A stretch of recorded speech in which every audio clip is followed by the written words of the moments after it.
صاحب ریت کے ذرات سے بڑھ کر، پانی کے قطرات سے بڑھ کر، بے حد و حساب لاکھوں کروڑوں مربع ارب انگنت بے شمار عدد سے بڑھ کر، گنتی کے اعداد سے بڑھ کر درود و سلام ہو اس ہستی اقدس مقدس پر جو ہمارے لیے رہبر کی حیثیت رکھنے والی، ہمارے آقا و مولا پیر و مرشد رہبر کائنات، امام الانبیاء امام المرسلین سید المرسلین خاتم النبیین جناب محمد رسول اللہ صلی اللہ علیہ وعلی آلہ وبارک وسلم کی ذات کے لیے جناب محترم جس وقت محمد رسول اللہ صلی اللہ علیہ وسلم کا نام زبان کے اوپر آ جائے، یا کبھی بھی تم اذان کے کلمات میں ہوں یا خطبہ کے کلمات میں ہوں یا دوران خطبہ جمعہ ہوں یا کسی اور محفل مجلس کے اندر بیٹھے ہو، کبھی بھی جناب محمد رسول اللہ صلی اللہ علیہ وسلم کے اوپر درود بھیجنا اور پڑھنا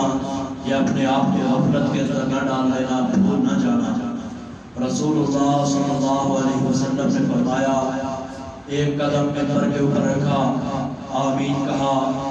دوسرا رکھا پھر آمین کہا، تیسرا قدم رکھا پھر آمین کہا۔ پوچھا گیا، اے اللہ کے نبی صلی اللہ علیہ وسلم، کوئی دعا کرنے والا تو موجود نہیں تھا، آپ نے آمین کیوں کہا ہے؟ رسول اللہ صلی اللہ علیہ وسلم نے ارشاد فرمایا، جبرائیل امین آیا تھا اور اس نے آ کر کے کہا تھا، جو بندہ ماہ صیام یا ماہ رمضان کا روزہ مہینہ پالے اور اپنے آپ کو جہنم سے آزاد نہ کروا سکے، وہ تباہ ہو جائے، وہ برباد ہو جائے۔ رسول اللہ صلی اللہ علیہ وسلم نے فرمایا، آمین، وہ بندہ تباہ ہو جائے، برباد ہو جائے۔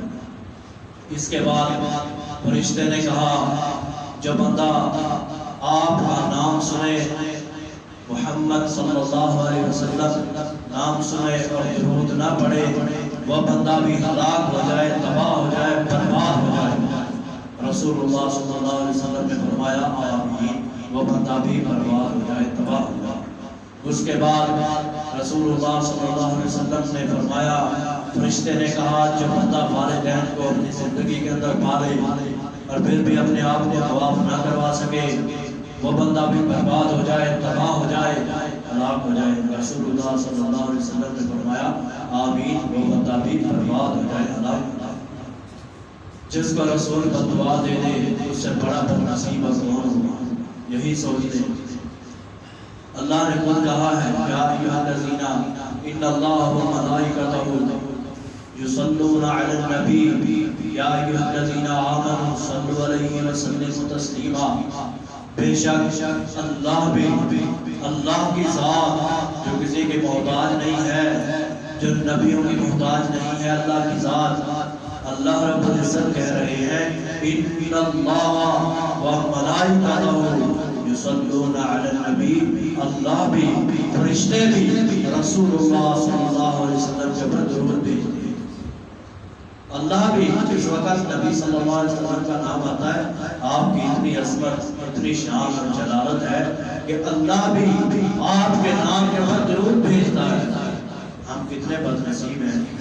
کہ ہم نبی صلی اللہ علیہ وسلم کا نام سن لیں، درود نہ پڑھیں۔ جناب محمد رسول اللہ صلی اللہ علیہ وآلہ وسلم، یقیناً جو ایک مرتبہ درود پڑھتا